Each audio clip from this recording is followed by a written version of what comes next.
Our story begins with the city of Mecca. It is said that when Adam and Eve were first expelled from paradise, the two were separated, with Eve having landed near the city of Mecca, and Adam having landed somewhere in the Far East. After many years of searching for one another, Adam finally managed to make his way down through the Arabian Peninsula to Mecca, and it was at the top of Mount Arafat, just outside the city of Mecca, where the two were finally reunited. Mecca is also significant because it is considered the first place on earth that God Almighty was worshipped alone. And so, it was at that very spot that Abraham and his son Ishmael built the first house of worship for God.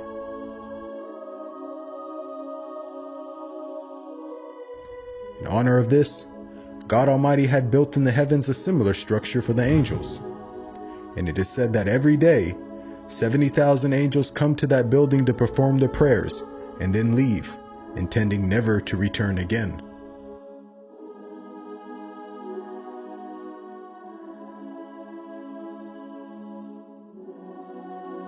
When Abraham and Ishmael had finished building the sacred house, there was still one brick that had to be put in its place. And so, Abraham sent his son Ishmael off to find a unique stone that he could put there. But God Almighty destined that the final stone that was to be laid would not be from the material of this world, but instead a stone directly from the heart of paradise. The angel Gabriel then brought the stone down to Abraham, who proceeded to put it in its proper place. It is said that when the stone first came down, it was a pure white color. But due to the impurities of this world and the sinfulness of man, the stone slowly began to fade and eventually turned black. As time passed, the city began to develop, with the people of Mecca remaining upon pure monotheism, worshiping one God alone.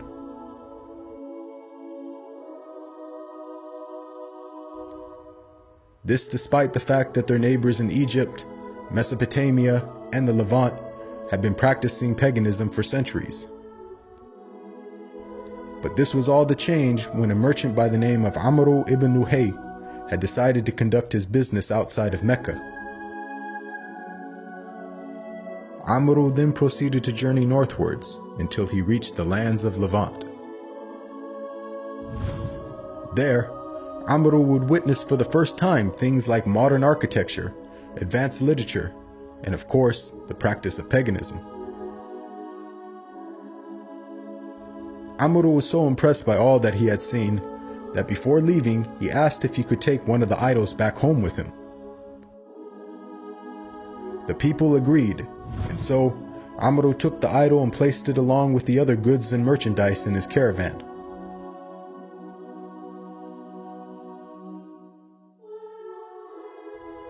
He then set out southwards, back towards the city of Mecca.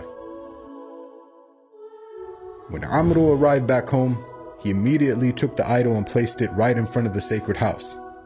He then proceeded to tell the people that this was now going to be the God that they worship. Sadly, this concept faced little, if no resistance. And as time passed, the people began to worship more and more different idols, until it is said by the end of the 6th century, there were over 360 different idols surrounding the sacred house in Mecca.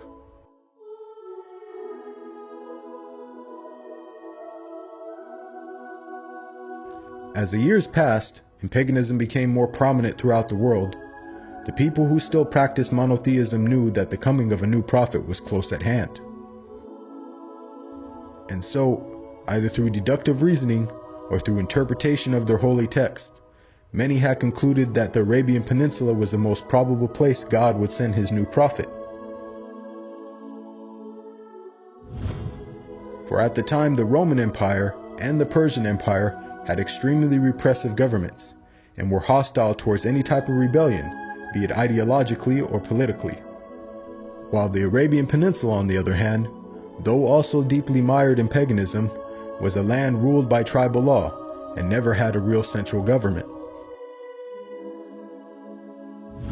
As time went by, it appears that more and more people began to move down to the Arabian Peninsula to await the coming of the next prophet. And so, in the very land in which man first worshipped his Creator, and where Abraham built the first house of worship for God alone, it was there where God had destined his last and final messenger would emerge.